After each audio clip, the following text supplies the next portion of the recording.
Hello there, I'm Brian Taylor. Down the years you may have seen me on the telly or heard me on the wireless, but this is different. This is the Brian Taylor podcast, brought to you by the Herald. Today, this is a coalition between the SNP and the Greens, and therefore the Greens cannot be in government and in opposition at the same time. There is optimism about coming out of this pandemic, building better, recovering better, learning from where the cracks were, and not just papering over them, but actually it's like having a renewed vision for our country. And for me, I do think that's independence. So I think we can do both. I honestly would defy any of us here or anybody else in politics to say that we could have gone into this and never made a mistake. hello there, and a very warm welcome. I'm Brian Taylor, and this is my latest Herald podcast. Now, before we get going with the guests, first a wee plug. To get all the Herald's brilliant content, well, you should subscribe, shouldn't you? And you can get a cracking discount of 20% by mentioning the code at the bottom of the page now. That's Herald Pod 2021. It is Herald Pod 2021. Apparently, if you bung that in, you get 20%. That's a fifth off in old money from a subscription. I encourage you to do exactly that. Now to the show, and a rather special one, because the Scottish Parliament returns next week. It's been returning fairly periodically and sporadically because of the bizarre summer we've had, but it returns in full form next week. And it looks like we'll have a new green tinge to the government. We'll talk about that in a moment. But Alistair Grant, my Herald colleague, Herald political correspondent, is here. Alistair, bring us up to date with the latest, please, if you would. Yeah, just to, I suppose, just sum up quite quickly, we've obviously had the long-awaited publication of the planned cooperation agreement between the SNP and the Greens last week. So essentially see them kind of sharing a policy programme with the two co-leaders, Patrick Harvie and Lorna Slater, becoming ministers in the Scottish Government. However, it kind of stops short of being that full coalition like we've seen kind of elsewhere in the UK in the past, and the kind of early years of Holyrood, of course, with the Liberal Democrats and Labour. But they've got kind of areas where the two parties have agreed to disagree. Those stuff like the kind of role of GDP, aviation policy, international relations, those kind of things. But we've also got a number of kind of areas where they've kind of almost kind of had this kind of shared policy programme with things like, you know, on environment, active transport, kind of child poverty, measures to tackle that. But we've got this agreement. We've had it confirmed today that the responsibilities of the new Green ministers will be one will be kind of covering transport, housing, tenants' rights, and the other will be covering energy, green skills, and the natural environment. I'm assuming, I don't know if I'm right about this, but I'm assuming the latter would be Lorna Slater, considering her kind of background in green energy. That was her job before she entered politics. But one of the kind of final hurdles, I guess, will come this weekend when the Green members will meet up to vote on the deal on Saturday. And if it all goes through and it all goes smoothly, I guess we'll see a new chapter open up in Scottish politics. We never had Greens in power in the UK before, so it'll be interesting to see what happens next. Alistair, it will indeed. The final hurdle was a Dundee United fanzine. It meant that we hadn't won the cup, but we've actually now won the Scottish Cup twice. And Patrick Harvie, I'm delighted to say that Patrick joins us, and he's beaming there like the putative, I stress, putative minister that he is, but tentative potential congratulations, Mr. Harvie. Thank you very much indeed for joining us. Tell me one thing. Alistair mentioned there GDP, gross domestic product. That's the measure by which the economy grows. And we with a statement today from Kate Forbes, Finance Secretary, backing fair and sustained economic growth and stressing that unless you get that growth, you ain't got no potential to have public spending. Well, you guys, the Green guys, you take a different view of that. You don't really believe in economic growth, at least as far as the GDP measure is concerned. How are you going to manage to square that in government? Well, thanks for inviting me onto the podcast, Brian, and thanks for the slightly premature congratulations. The matter is, as you know, still in the hands of our party members, and we have a little while yet till we get a final decision. But yeah, for as long as the Green movement has existed, there has been a fundamental challenge to the idea. Well, two ideas. First of all, the idea that economic growth can last forever on a planet of finite resources. We think that's wrong. And secondly, the idea that GDP, gross domestic product, is an effective way of measuring how healthy and how successful our economy is. GDP is a measure of the transactions in our economy. Effectively, it counts all of the good stuff and all of the bad stuff that's happening and just calls it stuff. And it says we just need constantly more stuff whirling around the economy. So there are many, many forms of activity which undermine people's health and well-being, but which contribute to GDP. Now, don't get me wrong, there's a lot that GDP counts that's important, that's good for people, and that's good for communities. But as a metric, it doesn't distinguish between what is socially and environmentally benign and what is harmful. It's possible to measure GDP. You've just described the flaws you see in it, but you're talking about something like well-being or wellness, and it strikes me that is so inchoate and imprecise that you can't measure it in the comparable way that you can measure gross domestic product. Well, a number of governments have tried, including, I see Stephen Kerr nodding away with your criticism there. The Conservative government... shaking his head like nobody's business on your earlier stuff as well. The Conservative government under David Cameron was keen on this idea of finding other ways of measuring the economy. So it's not purely a left critique. It's something that politicians and economists right the way across the spectrum have struggled with. Now, the Scottish government has made steps. Ever since they first came into power, the SNP created what's called the National Performance Framework. It's a little bit abstract. It's probably never going to make front page headlines, but is an attempt to construct a broader set of outcomes, a broader set of measures that you're trying to achieve, and that's what you define success as. Okay. Now, we still criticize it because it has GDP growth at the pinnacle of that framework, and we still regard that as essentially unsustainable. The closer you get to environmental limits, the faster you run after economic growth, the more harm that you do. But a well-being economy is the direction that I think we're moving in. I'll bring in the others in a second, but one question, it may seem a bit trivial, but in some ways it summarises the fact that the Greens are entering government. Will you make use, if endorsed at the weekend, if you're elected and next week by Parliament, will you make use of ministerial cars as a minister? Mate, you're the second journalist to ask me that just today. I will do exactly what I do at the moment, which is I will always try to use active travel as my first choice and public transport as my second choice. And I will use a car if I absolutely need to. Tomorrow for a party visit, I'm taking the bike to Queen Street and then the train to Edinburgh. And then I'm going to get a lift for the last 15, 20 minutes of the journey because there's no public transport to the place I'm going to. So Greens want to invest in public transport so that it serves more of our communities. But we always recognise that there is a place for the car, but it's in the right context and when it's necessary. So, if the party agrees that we should enter government, I think you will see us taking exactly the same approach. Use a car when it's absolutely necessary, if there's no alternative, but you'll still see me on my bike getting about Glasgow. That's the way. Well, there's two of you. Get a ministerial tandem. I'm joined now by Stephen Kerr, who got a name check earlier. Delighted also to welcome Alex Cole-Hamilton. Now, I can actually genuinely congratulate him, the new leader of the Scottish Liberal Democrats. Congratulations. Thank you, Brian. Thanks so much. Conservative Chief Whip Stephen Kerr by Kaukab Stewart. Delighted to welcome her to the SNP MSP for Glasgow Kelvin, and by Labour MSP Martin Whitfield. Thanks all. Stephen Kerr, you win the Mars bar for looking the most vigorously disquieted during Patrick Harvie's comments. What do you make of this agreement between the Greens and the SNP, and what do you make of its potential impact on the economy? Well, the last thing that I need, Brian, is a Mars bar. I'm trying to give up Mars bars, but thank you for offering me any sort of recognition. In these modern days, it's a digital Mars bar. Digital. Yeah. I think probably the calorie count in a digital Mars bar is in line with my dietary requirements. What do you make of the deal? I shake my head at the stuff comment from Patrick. Stuff. That's what the economy is. It's just stuff. Well, it's not, Patrick. It's people's jobs. It's people's incomes. It's livelihoods. It's tax. It's business creation and business scale up.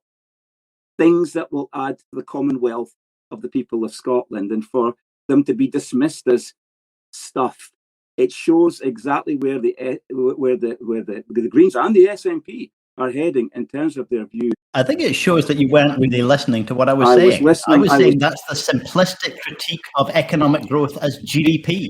And what I heard was you describe our economy as just a bunch of stuff.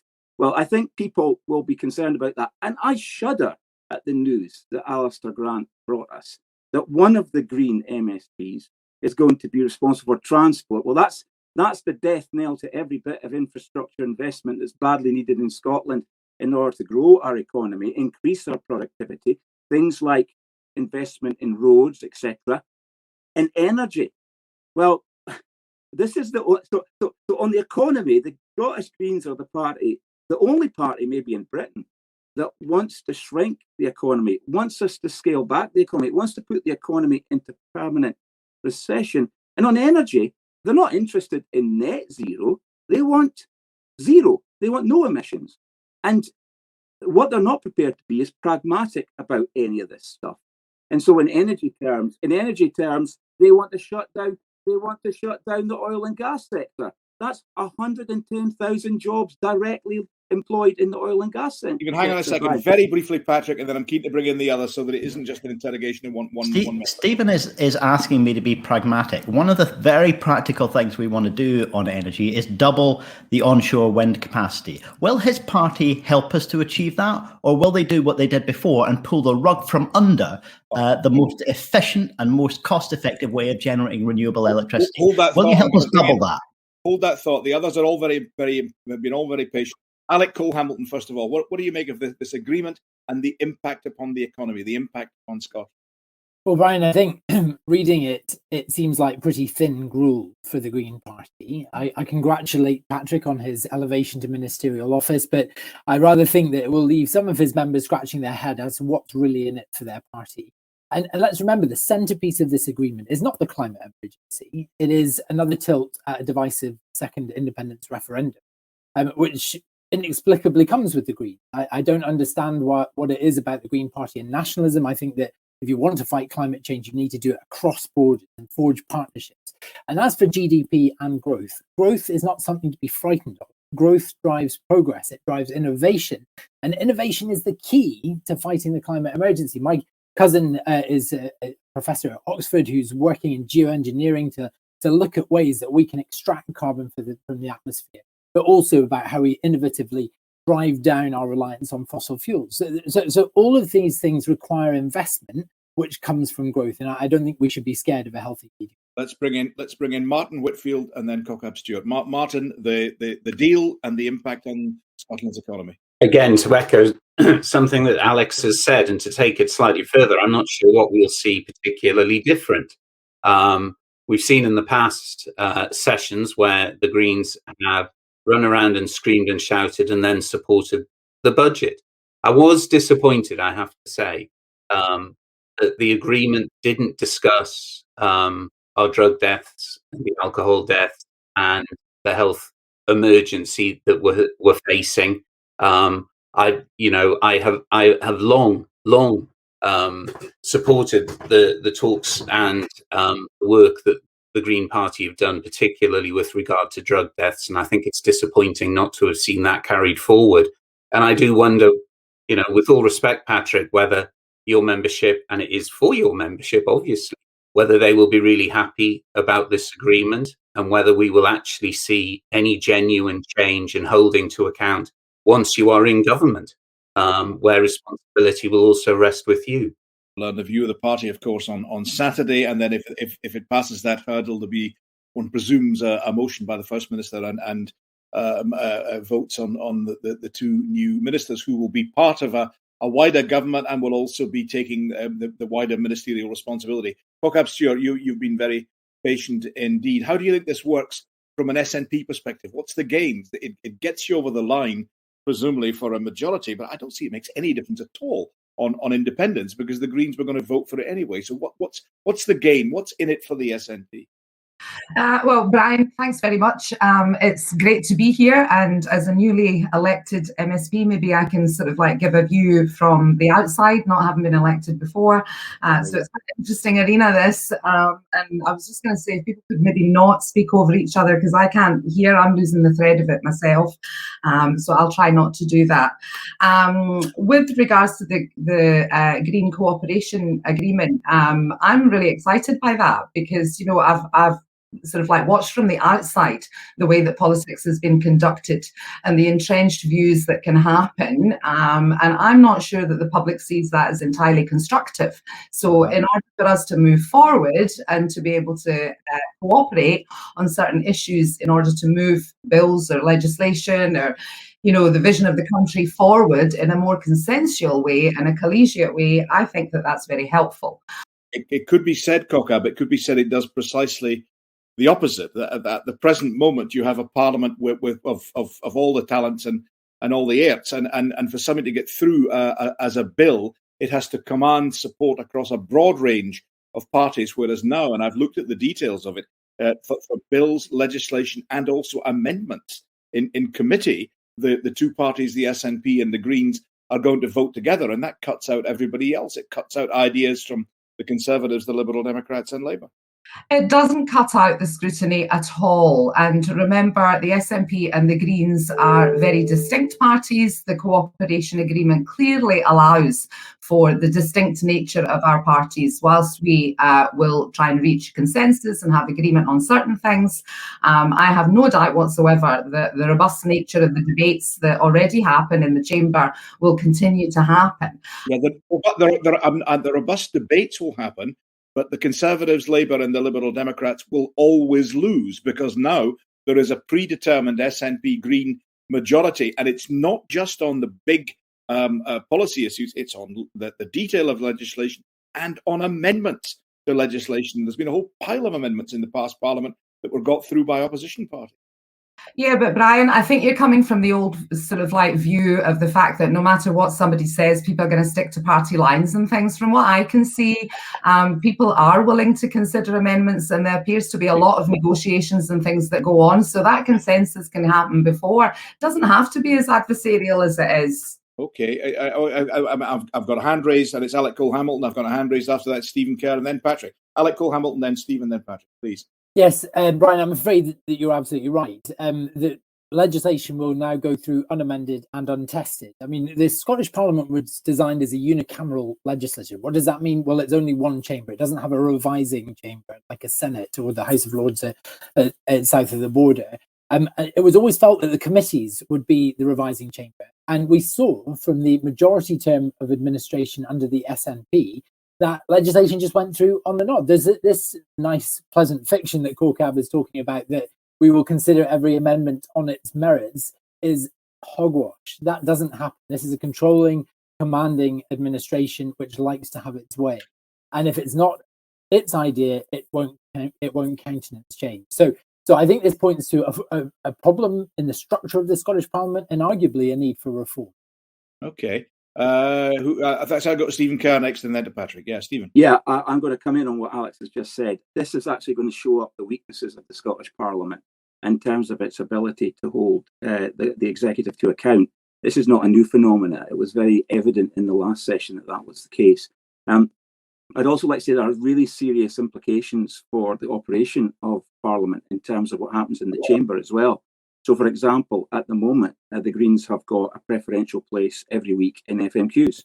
Well, you can't be in the government and the opposition. And I really want to knock on the head this idea that this is not a coalition. This is a coalition. That's exactly what it is. And no matter how much Nicola Sturgeon tries to pretend that with her higher intellect, we should all understand what she's talking about. You remember that line from the summer? Well, let me say this. I perfectly understand, as do the people of Scotland. This is a coalition between the SNP and the Greens, and therefore the Greens cannot be in government and in opposition at the same time. Therefore, they must lose preferential treatment. They must lose preferential speaking slots in debates. And this is a test for the vibrancy of our Parliament as a place where the executive is tested and held up to scrutiny. And it'll be interesting to see what happens in the next few days and weeks. Thanks, Stephen. Patrick, quite a lot to absorb there. How about all of that? Yeah, Stephen knows very well that we've never had preferential treatment. We're treated equally as all political parties are, and these decisions are for the presiding officer. The presiding officer will continue. Forgive me, will you still be able to pose questions to the First Minister, even though you'll be in her government? That will be for the presiding officer to decide, and even SNP backbenchers do get to ask questions at First Minister's question time from time to time. Not ministers, no, not ministers. But SNP members do get the chance to ask questions of the First Minister and of other ministers. The wider point that I would like to deal with is, and it is a little odd to hear this critique coming from Conservative and Lib Dem colleagues, this idea that a single party majority is outrageous when they worked together to form a single party majority at Westminster not so long ago.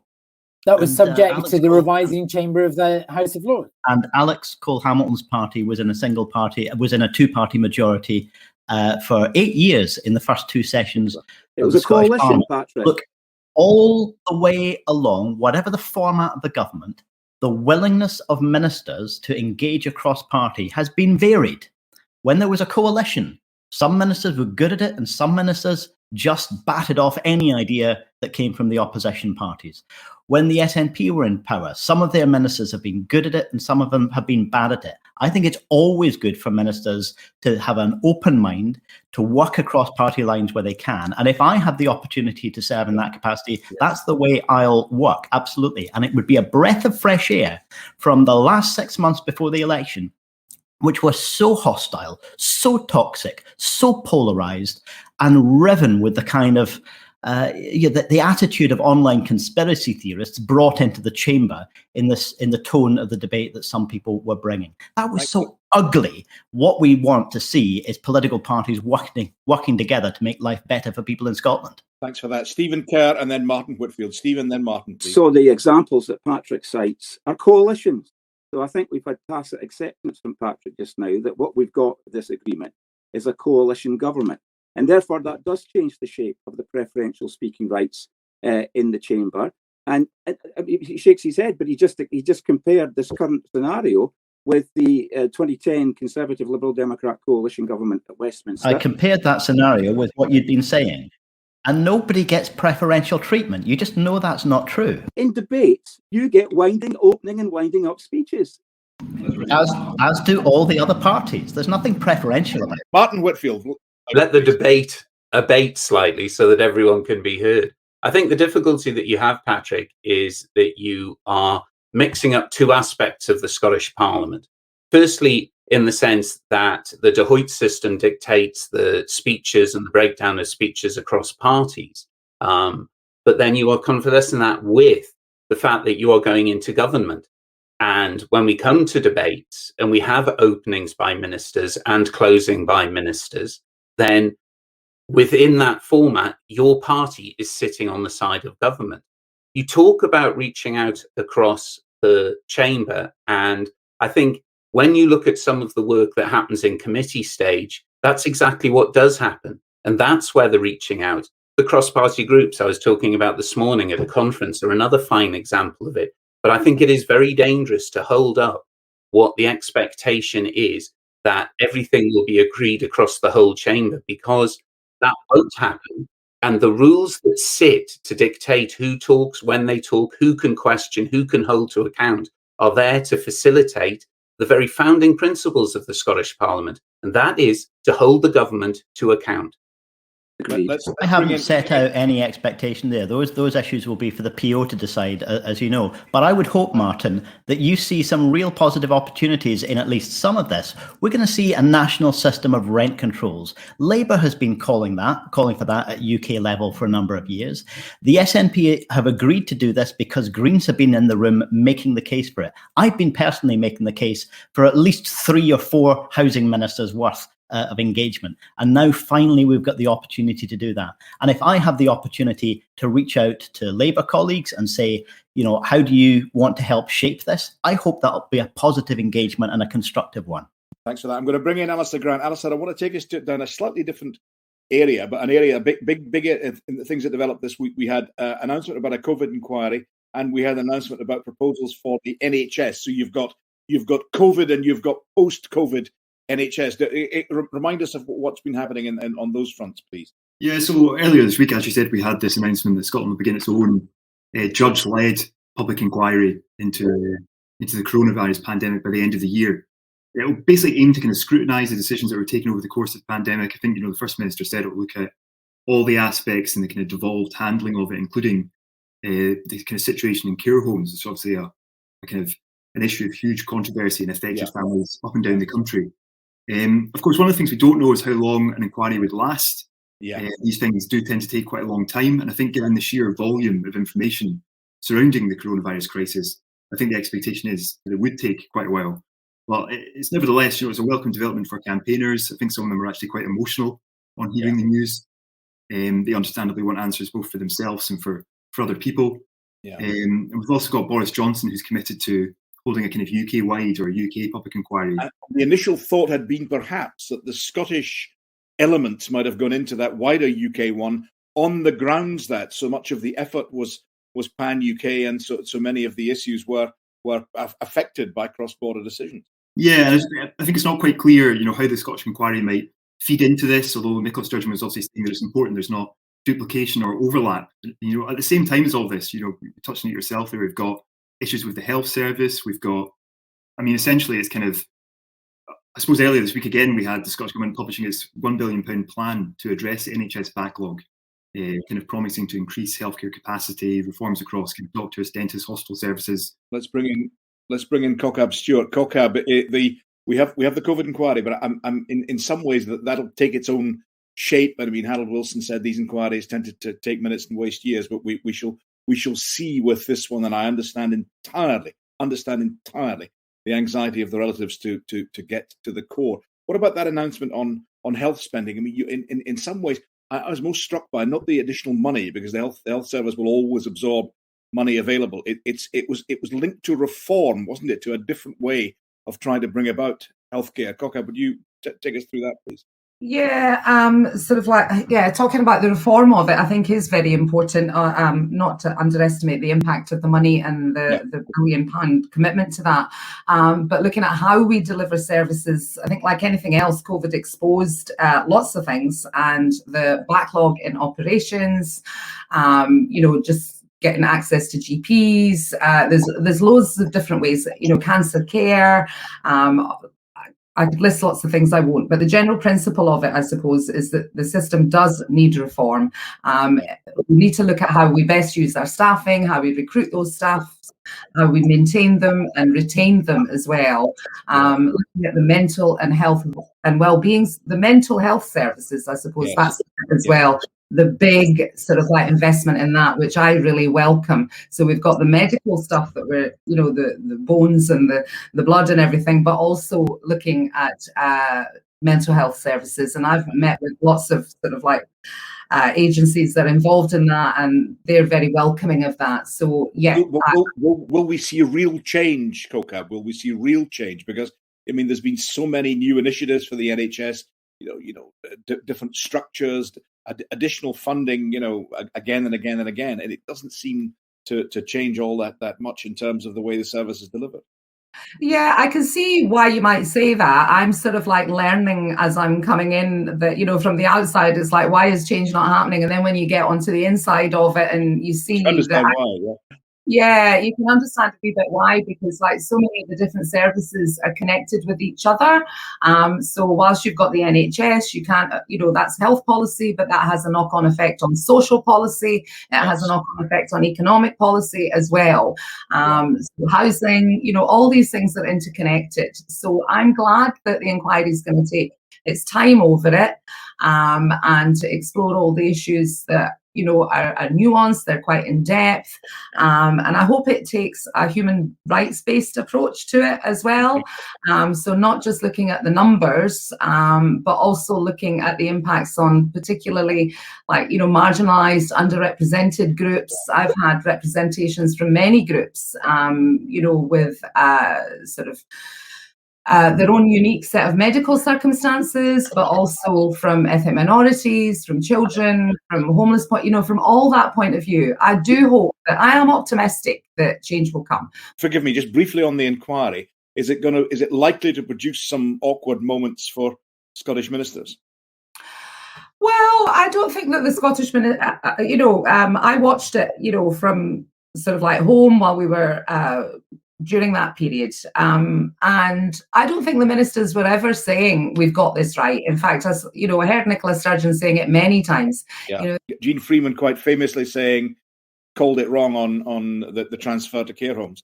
Yeah, and I think that, you have to be able to own up to errors that were made, and I can't make any comment on that because I wasn't in the situation, didn't have access to all the information. However, I think that, if people reflect on it, and the information is changing all the time, I bear that all in mind. But is it so bad to have uncomfortable moments where you can look back and think, could have done it differently, could have done it better, and that equips us better for the future? And that's a bit more grown up than being frightened to make mistakes and getting a pan in from oppositions. Thanks, Kaukab. Let's bring in some other Stephen Kerr, the COVID inquiry, and above all, perhaps the new direction that is being mapped out for the NHS. Are you convinced? Well, first of all, I'm delighted to be able to tell you that so much of what Kaukab said I can agree with.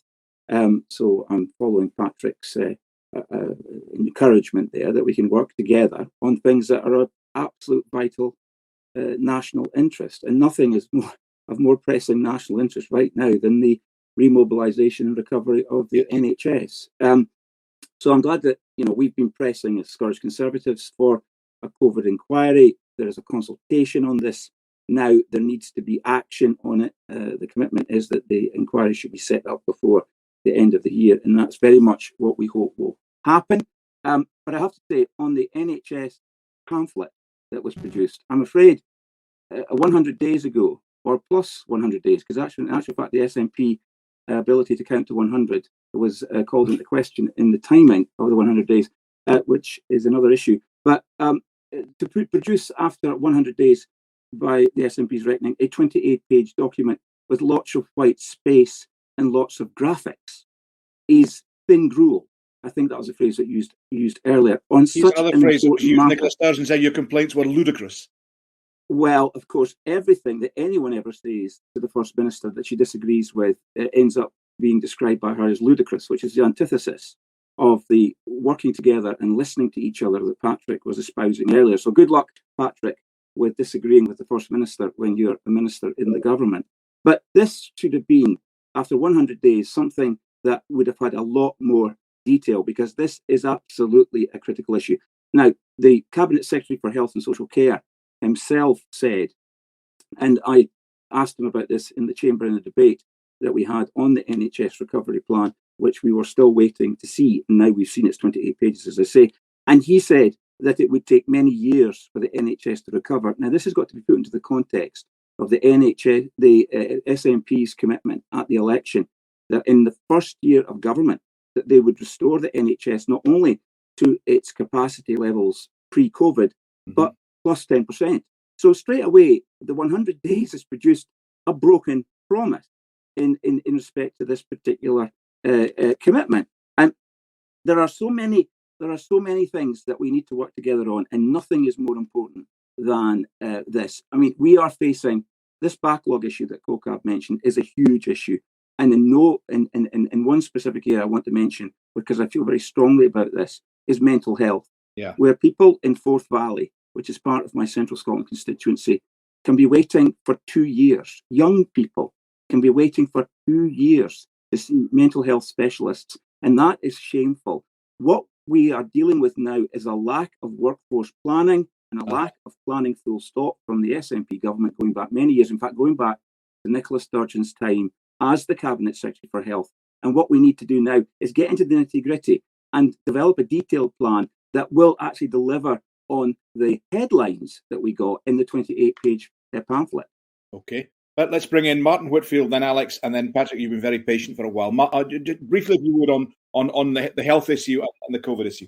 Martin. I mean, certainly dealing with the health issue, the publication was as underwhelming as it was overdue. But what I did find disappointing was the complete lack of explanation to existing staff about how they are going to be supported back. They have worked, they were applauded, they have saved so many people, and now they've just been abandoned. There is talk of additional staff coming in, but training for doctors, 6 years, training for nurses, 4.5 to 5 years, training for support staff. We've talked about the mental health and the importance of it. As a school teacher, I witnessed pupils waiting 18 months and plus, moving from primary school to high school before they were seen by CAMS. The training for the specialist staff that's needed isn't even going to be complete by the end of this Parliament. And we have let down the NHS. And by doing that, the Scottish Government, the SNP, have let down the people of Scotland. This was a massive opportunity and it's been missed. And we have now sitting on top of that, the proposals for the COVID inquiry. And, you know, I will put my personal interest hat on in this. And they're asking for comments on the areas that are going to be looked at. And one of those is education. And we look at the debacle that has been in education. We look at the people who will remember this COVID outbreak for longer than certainly anyone on this podcast, but for the longest for people in society. And they will look back, and I fear they will do so with disappointment at the politicians and the way that they... Wasn't it a uniquely difficult set of circumstances that would have been challenging? Absolutely, it was a deeply difficult... No, absolutely, it was a deeply difficult set of circumstances. It still is. It still is for people who are shielding at home. It still is for people who aren't sure where their employment is going. But that doesn't mean that politicians can duck and dive and just go, I'm sorry, I've learnt about it. There are families who are grieving and will grieve for the rest of their lives.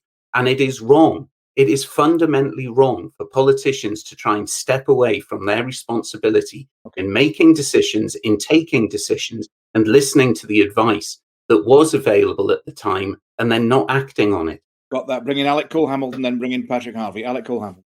I just want to address one particular thing that Martin said about child mental health, and it is a very welcome recognition of the problems in child mental health services, and that the SNP has promised to clear those waiting lists by 2023, but that cannot mean parking young people on medication or offering them inferior interventions online, when actually a lot of these young people need access to talking therapy, psychiatry. That's a red line for us.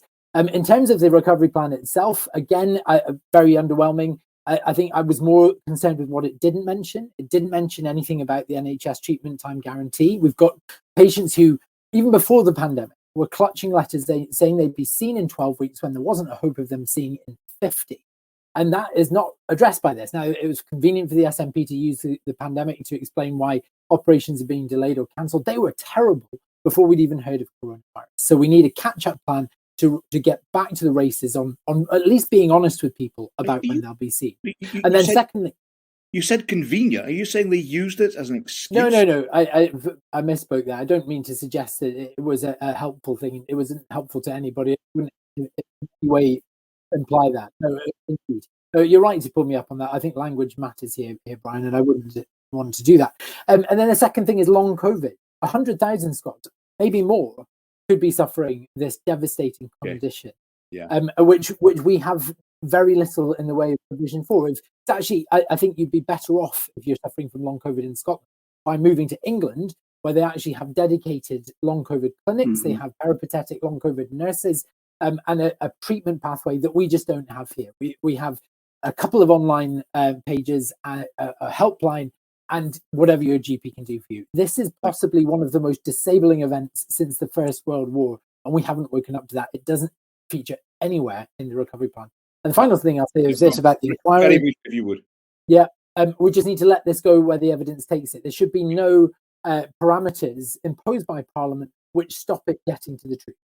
Patrick, what's your take on the inquiry and the future plans for the NHS? It's not going to be under your direct ministerial remit, but what's your take?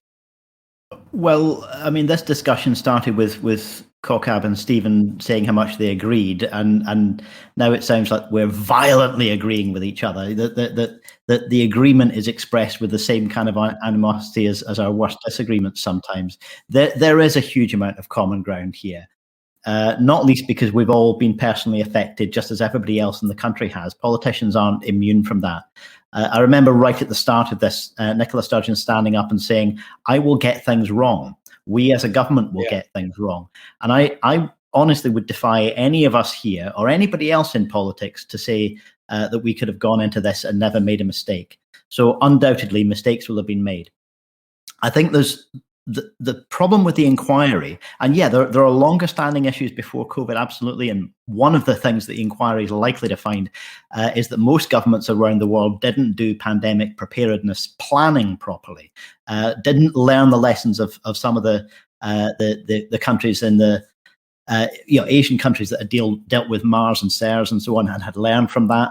we didn't apply that properly. I mean, all of our pandemic planning was based on flu variants.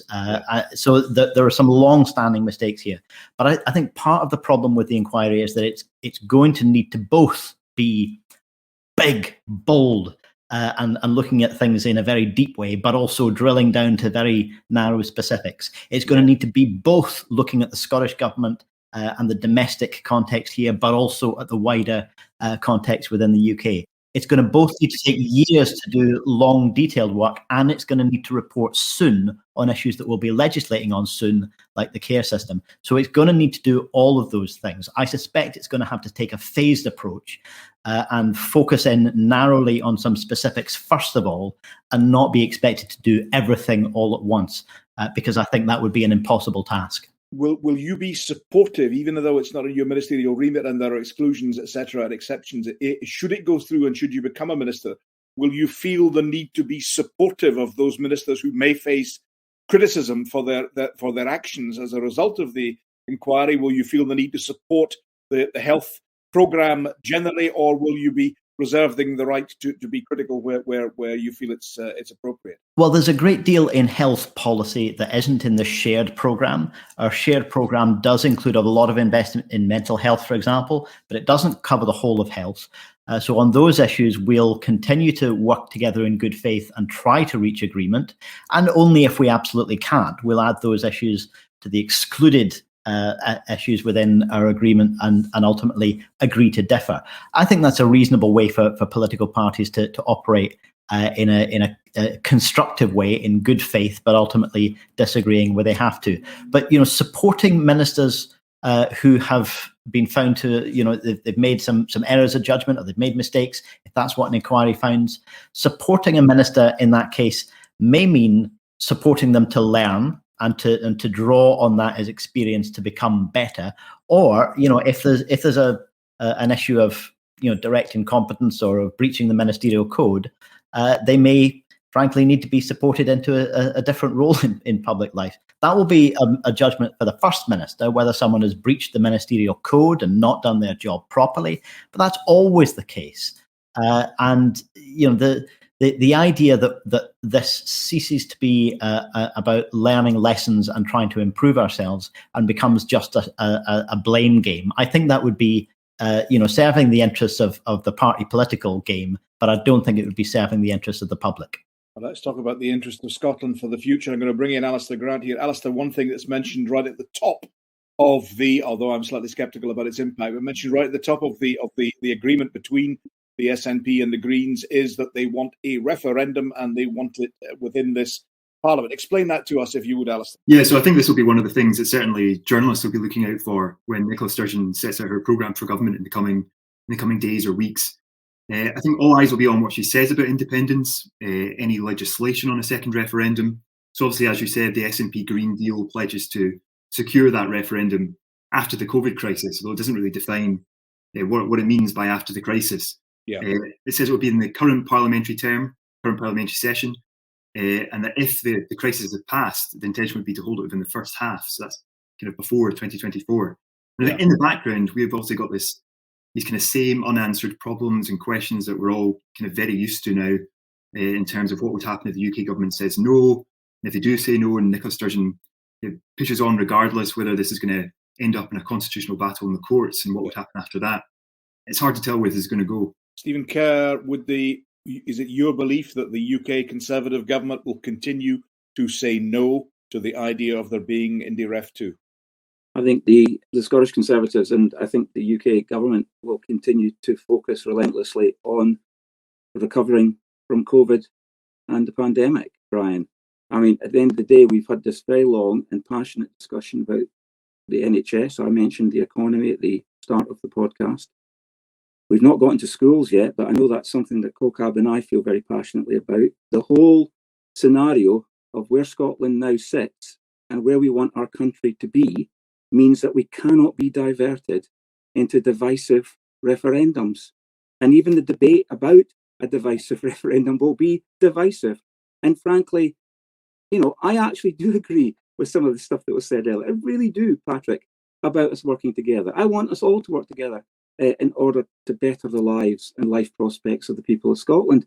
I also want us to work very closely with the UK government on things and not make constitutional grandstanding part of the basis for whether the Scottish government decides to work with the UK government, for example, on the connectivity review and so forth. Scots don't rate, Brian, this issue as something that should be commanding the time and the energy of MSPs and indeed MPs. They want us focusing on the things that are bread and butter issues that matter to them, like the future of our country is defined by the education system that we need to restore to being fit for purpose after the pandemic, and in creating an economy where there are good jobs, high-paying jobs, where our people are educated and trained and capable of filling those jobs and driving us forward as a country, because Scotland, strategically and uniquely, I think, can play a massive role in delivering net zero for the UK. We've got so many opportunities. We've been blessed with this wonderful country and all of its assets. We need to work together to make sure that we do the best we can for our own country, but also for the planet. And that's far more important than an Indian referendum. Let's bring in Kaukab Stewart. Kaukab, presumably you feel that this wonderful country, as Stephen describes it, I'm sure you would share the description, you feel that this wonderful country would be better served by a referendum leading to independence. I do. However, I also agree with Stephen that at this moment in time, the COVID recovery is essential. That's the most important thing. There is no debate about that. Whether you're an independent supporter or not, COVID doesn't see the difference in that. So that is the priority. However, I don't think that it is as divisive as Stephen is making out, because you can do both. From what I can see, there are plenty of sort of like ministers. There's 129. There's loads of folk there, and the population out there as well. There is optimism about coming out of this pandemic and sort of like, building better, recovering better, learning from where the cracks were, and not just papering over them, but actually sort of like having a renewed vision, for our country. And for me, I do think that's independence. So I think we can do both. What if May voted in the country? Stephen was saying that there isn't the appetite for it. There is. In May, people voted for the SNP. They voted for the Greens. Those are two, parties that have got independence there right on the table.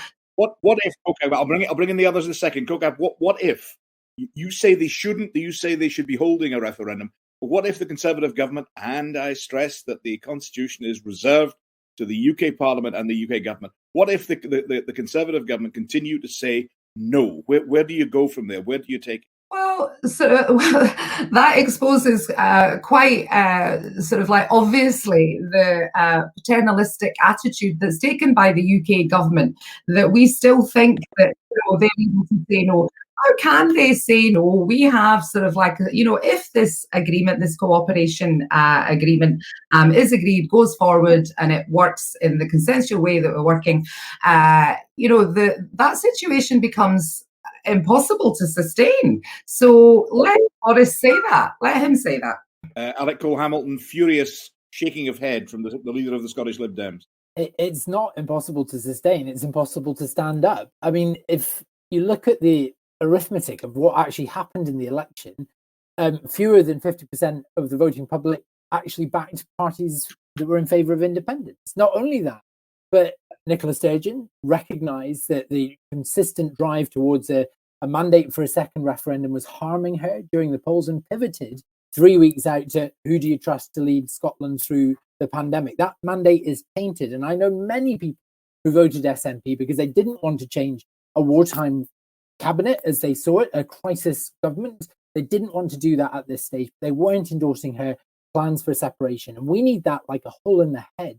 Kaukab says, there's plenty of us, we can do other things as well. Well, no, it's starved our policy of oxygen for the last 10 years. It's why there are warning lights flashing across the dashboard of public policy in Scotland. And why? Because ministerial attention and interest has been focused on one thing and one thing alone. And the final thing I will say is this. There was a poll of Green Party supporters before the election, which actually shows that more than half of Green Party supporters do not support it. I will be looking aghast at this deal and be thinking, what on earth has this got to do with tackling climate change? That should have been the centrepiece of a coalition deal, not breaking up the United Kingdom.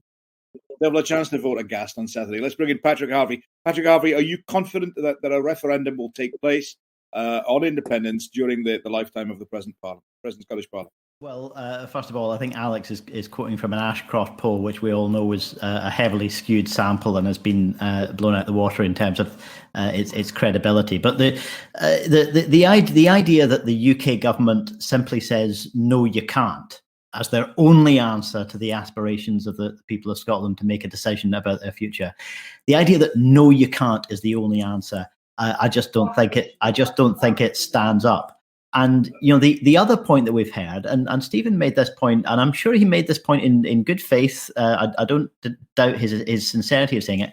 Why can't we just work together with the UK government? Well, the UK government is now routinely legislating in devolved areas, which are none of their business, without the consent of the Scottish Parliament. It's passed legislation to undermine the existing powers of the Scottish Parliament, so we no longer even have the devolution settlement we voted for more than 20 years ago. And they've taken the Scottish Parliament's legislation to court to try and strike it down just for implementing things like children's rights, which are wholly devolved. So the idea that we can work together with them when they have refused point blank to put meaningful intergovernmental machinery in place, I just don't think it's credible. Patrick, same question. Hold on a second. Same question to Patrick that I put to Kaukab Stewart. If the UK government continue to say no because they say it is not in the interest of the Scottish people and the governance of the United Kingdom, what do you do? Well, there are different legal opinions that have been expressed about whether a referendum bill could be passed without a Section 30 order.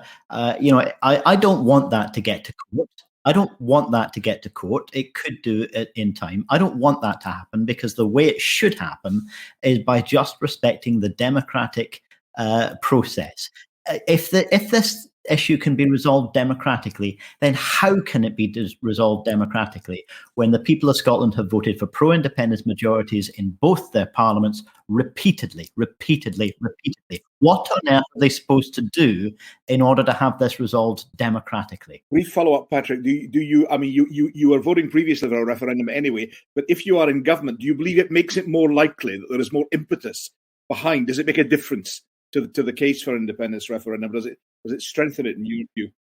I certainly hope it does. And, Scottish political landscape has shown itself capable of innovation, new ways of governing on several occasions. This is another innovation. And I hope that stability that it will create reinforces the case for the democratic will of Scotland to be respected. But that case is already there with the pro-independence majority in Parliament.